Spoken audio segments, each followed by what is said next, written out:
We now are in the stage where we're kind of getting rid of the band, and if you still can't do a pull-up without the band, I want you to still start trying to do pull-ups with the band. Okay, now we're in the final stage of...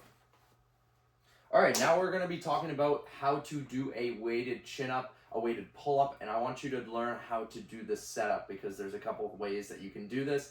I used to be someone who's a lot shorter, so when I wanted to do a weighted pull-up, I needed something like a box to support me. There are still pull-up bars out there that I am still too short for, but this one happens to be one that just fits me right. But I'm going to show you a couple of ways that you can use weight. And I think the first thing I need to mention is that if you are still using a band and you still can't do a full pull-up, what I want you to do is try and take away the band and just work on the lowering phase in this portion of our training program. And the next thing I want you to think about is if you have a weighted vest, or if you have a weighted hip belt that can add weight to this process here, it'll actually make the weighted chin up a whole lot easier. And the next thing I want you to think about is if you can't perform this chin up to the fullest with weight even on it, just worry about trying to get up onto that bar and eccentrically lower yourself down. But let's talk about how do we actually get in a good position to pick up weight, because in the past it'd be so much nicer if I should just, maybe this is the moment where I actually have to go and get myself a hip belt, so then I'm able to actually lift some more weight here. But simply what we're going to do here is I'm going to grab, I need to be almost in a position where my feet can touch the ground as well as my hands touching this this chin-up bar.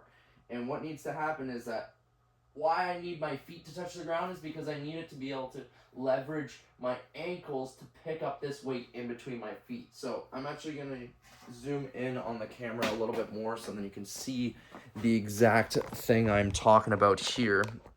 But when I'm actually on the bar, so obviously you can't see my hands on the bar, but my hands are reaching onto the bar right now. I want you to put this weight in between your feet. So your weight is going to be right in between your feet like this. And the whole goal is you're going to try and wrap your ankles and your heels around this weight, or specifically a dumbbell. This won't work with a kettlebell, so don't even try it if you can't.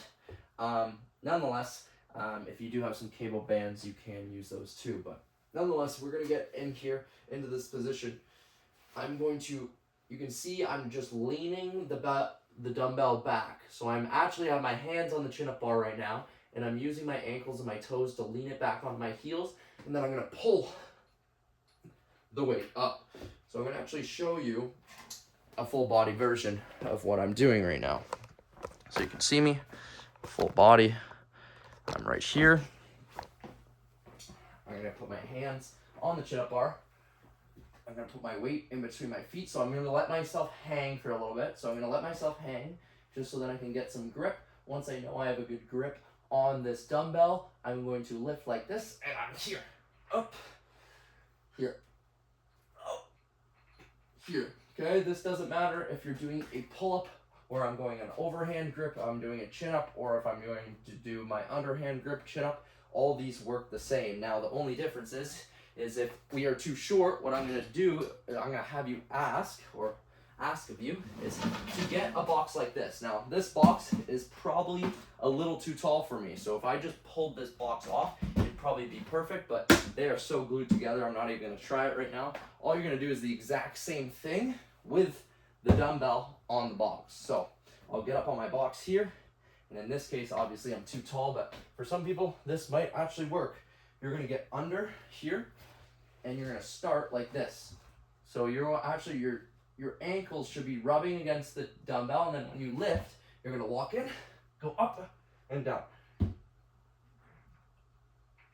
And down. The only detriment if the box is too tall is you won't be able to get through the full range of motion. So if you do have a partner, it's best to have them take the box away while you're doing these exercises. So I'd encourage you as well, if you do have this program, use a partner, all this good stuff, but that's everything that you need to know. Remember, always keep those elbows tracking inwards whenever we're doing the overhand grip or the neutral grip or even the underhand grip, and keep that body stable as we lift. But Good luck, have fun, and if you have any other ideas on how you're going to use some weight or apply some weight to this weighted chin-up, let me know in the comment section or in my direct messages below.